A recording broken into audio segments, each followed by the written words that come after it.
누가복음 2장 8절에서 14절 보겠습니다.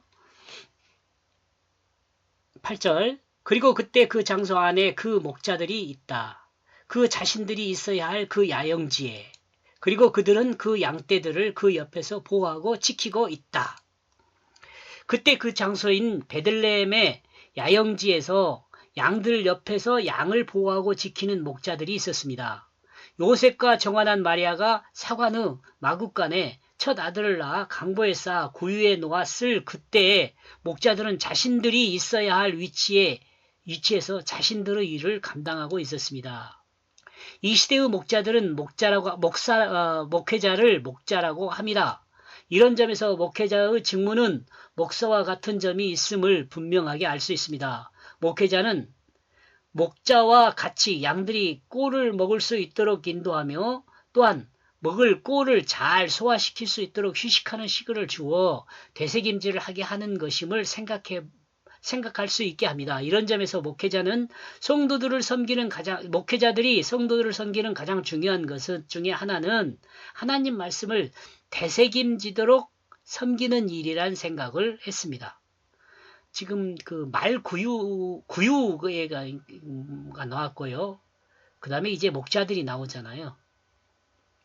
그냥 단순하게 연결한 것이 아닌 것 같아요. 이렇게 이해할 수 있도록 우리가 이 하나님 말씀을 읽고 이해할 수 있도록 성경은 기록되어 있습니다. 이해할 수 있다는 것은 하나님 뜻을 알 수 있도록 기록한 거죠.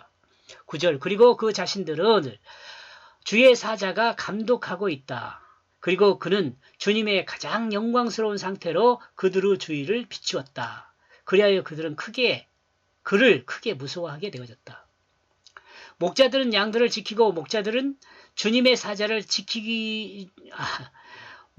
양들을 지키고 목자들은 주님의 사자가 지키고 감독하고 있었습니다. 그러나 목자들은 자신들을 감독하고 있는 주님의 사자의 존재를 인식하지 못했습니다. 그러므로 주님의 사자는 목자들이 알 수 있도록 그 목자들에게 영광스러운 그 자신의 상태를 드러내 비추었습니다. 그러자 목자들이 크게 놀라며 무서워했습니다. 주님의 사자가 자신을 감독하고 있다는 것을 의식하지 못하는 사람은 주님의 가장 영광스러운 상태를 경험하게 되면 크게 무서워하게 될 것입니다. 모든 그리스도인은 언제 어디서나 주님의 감독 아래에 있음을 의식하고 깨어 있어야 한다는 생각입니다. 10절. 그리고 그 천사는 그들에게 이 말을 했다. 너희는 무서워 도망하게 되지 말라. 봐라. 왜냐하면 나는 너희에게 큰 기쁨의 좋은 소식을 전파하고 있다. 그의 모든 백성에게 미칠 것이다. 주님의 사자가 자신을 감독하고 있음을 의식하고 있는 사람은 주님의 말씀에 귀를 기울이고 듣게 된다고 생각합니다. 주님의 사자를 무서워하지 않고 도망치지 않는다고 생각합니다. 그러므로 여기서 목자와 같이 주님의 사자로부터 큰 기쁜 소식을 듣게 되고 누리게 될 것으로 이해합니다. 11절. 그 구속자는 오늘 저녁 너희에게 나셨기 때문이다. 그 사람은 그 다윗의 동네 안에 주 그리스도로 있다. 큰 기쁨의 소식은 구속자가 이 땅에 오셨다는 소식입니다. 이 기쁨의 소식, 복음이잖아요. 복음은 생명의 소식이에요.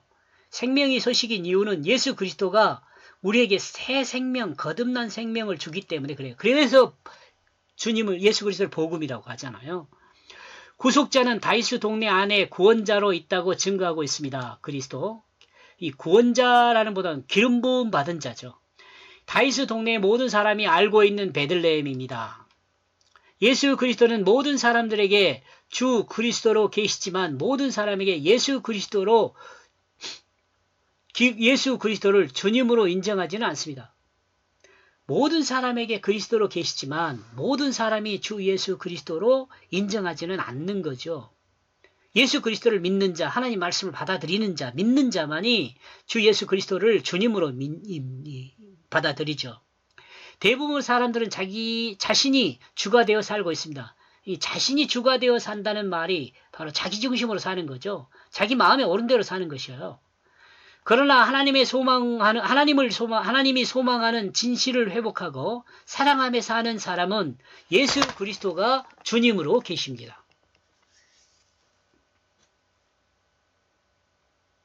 예수 그리스도가 주님으로 계신다는 예수님 말씀이 나를 다스리는 거죠. 말씀이 나를 다스린다는 것은 예수가 내 생명이 되는 거죠. 그러림고 그런 사람을 거듭난 사람이라고 이야기하잖아요. 양을 치는 목자는 장들에게 양들이 있습니다. 양들. 장이 아니라. 양을 치는 목자는 양들에게 좋은 풀을 먹이는 것도 중요하지만 먹은 좋은 풀을 되새김질하여 소화시킬 수 있도록 휴식하는 시간도 매우 중요하다고 생각합니다. 목사님들이 하나님의 말씀을 잘 먹이는 것도 중요하지만 그 말씀을 통해서 실제적인 삶으로 잘 소화내낼 수 있도록 돕는 것, 이것도 정말 중요하죠. 진짜 목회는 그 설교라기보다는 설교도 중요하지만 그 설교를 듣고 실제적인 삶으로 풀어내는 그 말씀이, 설교를 통해 들은 그 말씀이 삶에서 잘 풀어내지는 그런 삶을 살 수 있도록 돕는 것이 목회자죠. 그게 목회죠. 저는 그렇게 생각합니다. 지는 목회를 하고 있지 않지만 안타까운 일입니다. 하나님 말씀을 받는 그리스도인도 이와 같다고 저는 생각합니다. 그리스도인은 마음에 심긴 하나님 말씀을 되새김질하여 그 생각과 행동의 주가 되게 해야 합니다. 이와 같이 되새김질하는 그리스도인이 온전하게 되고 진실한 사랑으로 섬기는 자가 됩니다. 12절. 그래야 이것이 너희에게 그 표적이다. 너희는 가서 강보에 쌓인 아기를 볼 것이다. 그리고 그는 그 여물통 안에 누워져 있게 되어져 있다. 하나님의 아들로 표현하지 않고 마리아의 첫 아들로 합니다. 이 첫 아들은 마리아가 가브리엘 천사를 통해 계시했던 성령으로 잉태되었다는 하나님 말씀을 듣고 믿음으로 산 그 삶의 결과입니다. 조금 여러 가지로 설명을 좀 길게 했지만 가브리엘 천사의 말을 듣고 믿음으로 살았던 결과로 이제 아들을 낳은 거죠. 목동들이 확인한 주님은 강보에 쌓여 여물통 안에 누워있게 되어졌습니다. 누워 있었습니다. 이것이 목동들이 주님임을 확인할 수 있는 증거입니다. 목동들의 가장 큰 관심은 양들의 먹이입니다. 곧 소와 양과 낙타들과 같은 가축들의 밥은 여물이라고 합니다. 그런데 목동들의 주님이 되는 그는 여물통 안에 있습니다. 의미가 좀 확실하지 않아요? 양들은 이 목동들은 양들에게 먹이를 먹이죠. 여물을 먹이죠. 근데 이 여물이 여물통 안에 놓여 있어요. 그 여물이 뭐예요? 예수님이 여물이란 말이잖아요. 이 여물이라는 것으로 이해를 했지만 사실은 이게 뭐예요? 말씀이잖아요. 사람들이 여기서는 동물이라고 생각할 수 있죠. 가축이라고 생각할 수 있지만 사실 이 하나님을 믿지 않는 사람은 조금 좀 가축이라고 말하면 요거도 먹을란가도 모르지만 가축과 같죠. 그러나 하나님 말씀을 먹게 되면 그 가축 같은 사람이 하나님의 자녀가 된다니까요. 하나님의 자녀, 영원한 하나님의 자녀가 돼요. 나와 여러분이 영원한 하나님의 자녀가 되기에 예수를 믿는 것이고 또 말씀을 듣는 거잖아요.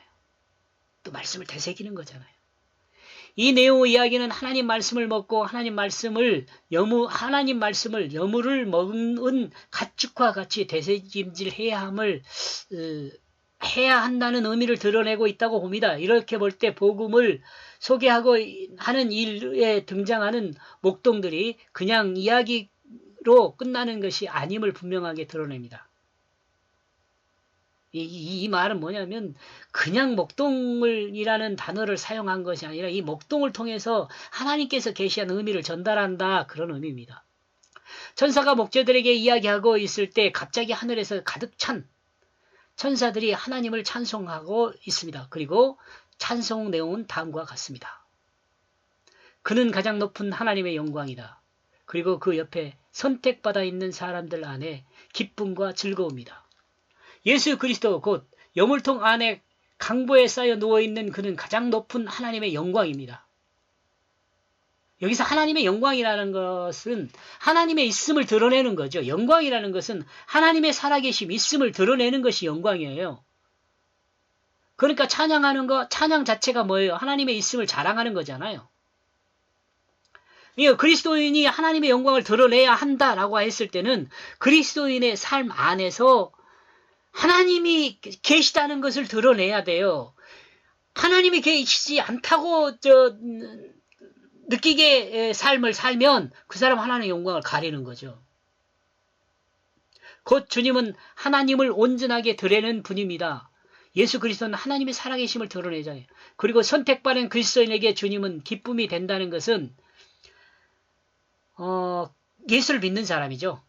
예수를 믿지 않는 사람은 선택받은 사람이 아닙니다.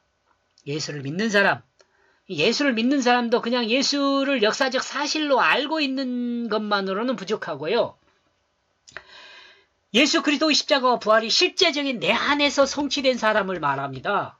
이 내 안에서 성취됐다는 것은 내 자신이 십자가에 죽고 내 자신이 예수를 믿음으로 내 자신이 예수 그리스도 생명으로 실제적인 삶을 사는 사람, 이 사람이 선택받은 사람이죠.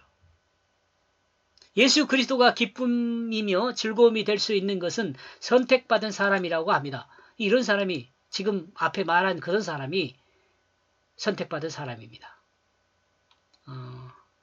8절에서 14절까지 요약한 내용이고요. 정리하면 오늘 저녁에 주 그리스도가 다윗의 동네 안에 나셨다라고 정리해 보았습니다.